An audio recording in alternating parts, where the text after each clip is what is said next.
Qu'est-ce qui se passerait si on venait mettre un œuf dans de l'acide chlorhydrique? Je suis curieux de tester ça et je pense que ça peut faire un bon épisode de Will It Dissolve. Alors pour ça, je ressors ma bonne vieille hotte de filtration, parce qu'on sait jamais avec les vapeurs, il faut pas déconner, hein. En plus de ça, je vais m'équiper et je vais ressortir l'acide. Ça fait longtemps que je t'ai pas utilisé, toi. Viens par là.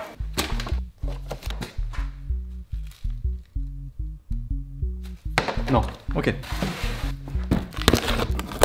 Le plus important, je rappelle que ce que je fais peut être dangereux, donc ne le refaites pas chez vous, hein. Il y a des conditions vraiment spécifiques, il y a une hotte de filtration, j'ai tout le matériel de protection, ne refaites pas ça chez vous, là c'est juste une expérience dans un lieu sécurisé.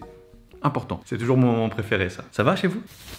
Très important les gants. Je rappelle que ce que je vais manipuler, même s'il n'y aura pas de problème, ça reste des produits assez dangereux.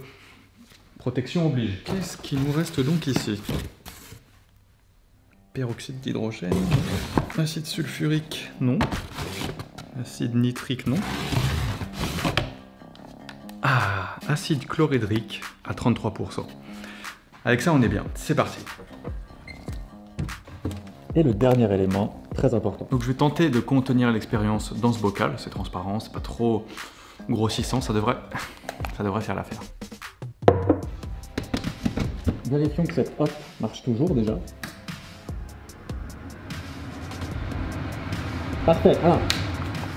Avant toute chose, je tiens à dire que j'ai aucune idée de comment va se procéder cette réaction. Enfin, j'ai une vague idée, hein. Je sais que ça va pas exploser ou quoi que ce soit, attention, hein. C'est quand même un peu encadré, un minimum. Ce que je veux dire, c'est que je sais pas si ça va être une réaction très très lente, une réaction très rapide. On va le découvrir ensemble. Ça promet d'être assez intéressant. On va sous la hotte, c'est parti. Acide chlorhydrique.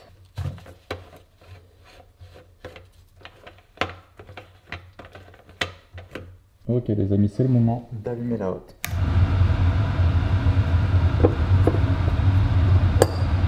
Je vais le mettre là, dans la lumière. Ok, allons-y.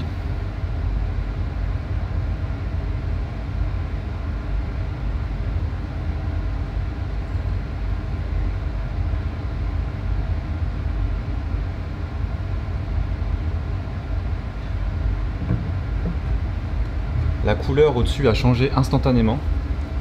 C'est assez impressionnant d'ailleurs. Regardez, en même pas 10 secondes.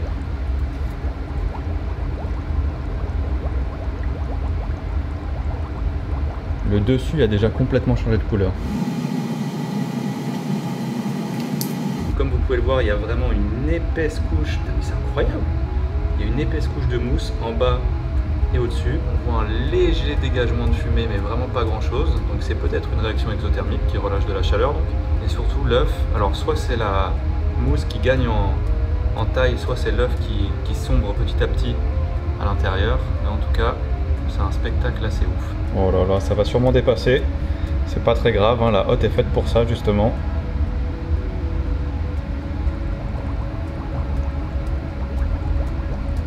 C'est assez incroyable ce qui se passe quand même. Donc on est sur une réaction plutôt rapide, hein. C'est pas un phénomène comme l'os. Par exemple, j'avais fait une vidéo avec l'os où ça avait pris plusieurs heures avant vraiment de se mettre en place. Là, c'est vraiment quelques secondes, hein. Ça a été immédiat, c'est assez ouf. Alors, regardez le dessous de la réaction qui continue de faire une espèce d'ébullition, un relâchement gazeux en fait. Il se passe tout un truc assez ouf.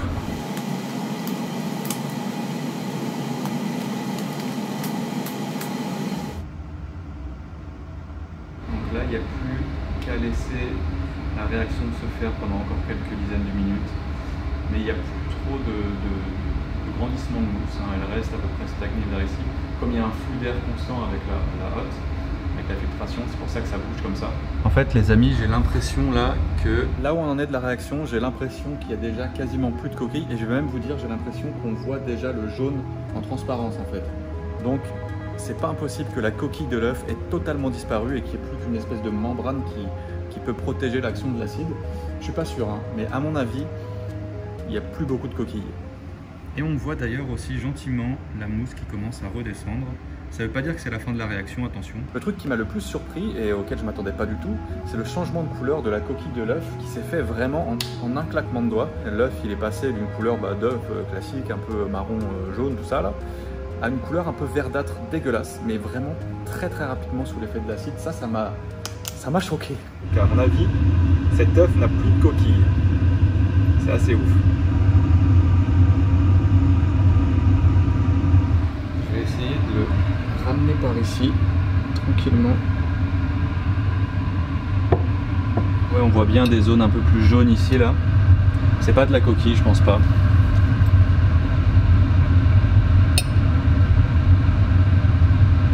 Non, il n'y a plus de coquille, j'ai l'impression.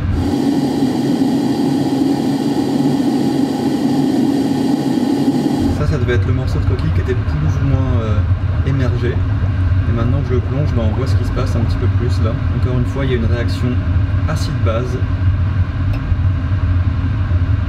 Et on voit qu'il est beaucoup plus mou en fait. Regardez comment ça s'enfonce dedans. L'œuf est devenu tout mou, regardez-moi ça. C'est une balle rebondissante. Il a perdu sa coquille et il commence à cuire en fait.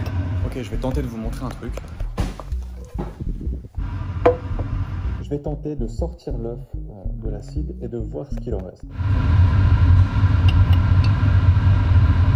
Est-ce que vous voyez encore une coquille là-dessus? Non, elle a complètement été dissoute, elle a complètement disparu. Et voilà, c'est ce que je pensais, l'œuf est complètement mou. On a fait une balle rebondissante, les amis. Il est vraiment très très mou. Alors par contre, il va suffire d'une action assez peu violente pour casser cette membrane et que tout le blanc et le jaune se répandent. Et maintenant, regardez.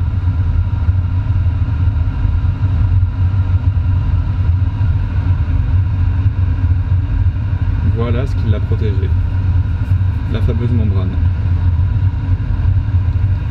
Et en fait, je pensais que le blanc n'aurait pas été attaqué, mais on voit qu'il a coagulé en fait. C'est pas juste une masse translucide, comme il y a dans un blanc d'œuf en fait. Non, il a coagulé. Regardez, quand je vous parlais de cuisson, c'est vraiment ça en fait. Même le jaune, il a commencé à cuire en fait. Complètement dingue. Donc qu'est-ce qu'il est en train de se passer à l'intérieur de ce truc? Ça me paraît assez intéressant comme phénomène parce que ça permet d'expliquer des trucs importants et assez connus de façon assez simple. Attendez 2 secondes. Concrètement, on a 2 choses importantes ici. La coquille de l'œuf qui a une composition particulière et qui va permettre cette réaction une fois en contact avec l'acide. Et cette composition, c'est une composition minérale, du calcaire, composée majoritairement de CaCO3, du carbonate de calcium plus précisément. La coquille de l'œuf, c'est ça, carbonate de calcium. Pas mal, hein. En plongeant l'œuf dans l'acide, comme je l'ai fait, c'était ouf, hein, vraiment. Ici, l'acide chlorhydrique concentré, ne refaites pas ça chez vous d'ailleurs, hein, rien que de dire acide chlorhydrique concentré, ça fait un peu flipper. Ne le refaites pas chez vous. Via l'acide chlorhydrique concentré, il va y avoir une réaction que l'on appelle une réaction acide-base. Une réaction dans laquelle quelque chose de basique va réagir avec quelque chose d'acide. La base, ce sera la coquille d'œuf, et l'acide, ce sera...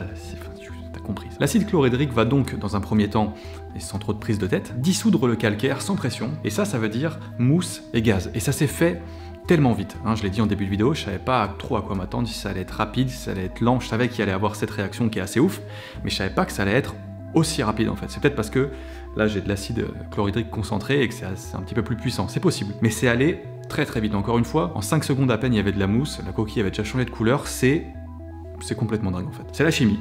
C'est ouf. Donc mousse et gaz, et c'est normal. Au passage, on l'a bien vu très rapidement, il y a une formation de petites bulles tout autour de la coquille de l'œuf, enfin, tout autour de l'œuf, parce que la coquille, il en reste plus grand chose assez rapidement. La mousse, quant à elle, c'est plutôt par le dessus. C'est assez impressionnant parce que ça représente parfaitement cette réaction qu'on a fait là, la dissolution par l'acide. Hein. Tu plonges un truc, ça dégage, c'est vraiment ça. Sous l'effet de l'acide, le carbonate de calcium se transforme en chlorure de calcium et en acide carbonique. 2 trucs, hein. Et dans un second temps, l'acide carbonique, lui, va se transformer en dioxyde de carbone.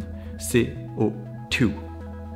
Du gaz donc, d'où l'effet des bulles qu'on a vu partout, tu vois. À la suite de cette réaction, donc, le carbonate de calcium, donc la coquille, s'est transformé en gaz, il n'y a plus rien. Donc forcément, à la surface, bah, il n'y a plus rien, quoi. Dissolution, réussi, en fait, ça. Il n'y a plus rien. Le blanc même de l'œuf, hein, le blanc à l'intérieur de l'œuf, lui a coagulé. Ça c'est assez ouf, je pensais que le blanc allait rester un petit peu transparent, translucide, un peu gluant, mais en fait non, il s'est coagulé sous l'effet de l'acide. Et c'est ouf. Bref, cette réaction, elle a vraiment bien marché, elle est impressionnante.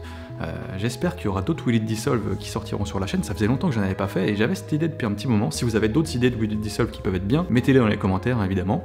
Je regarderai ça. J'espère que vous l'avez apprécié. Si c'est le cas, n'hésitez pas, comme d'habitude, à la partager. Voilà, tu la partages, tu la tweets, enfin, tu fais ce que tu veux, tu vois, voilà, bref. Merci à tous d'avoir suivi ce nouvel épisode de Will It Dissolve. Moi, je vous dis à très bientôt, à la prochaine, car la science n'attend pas.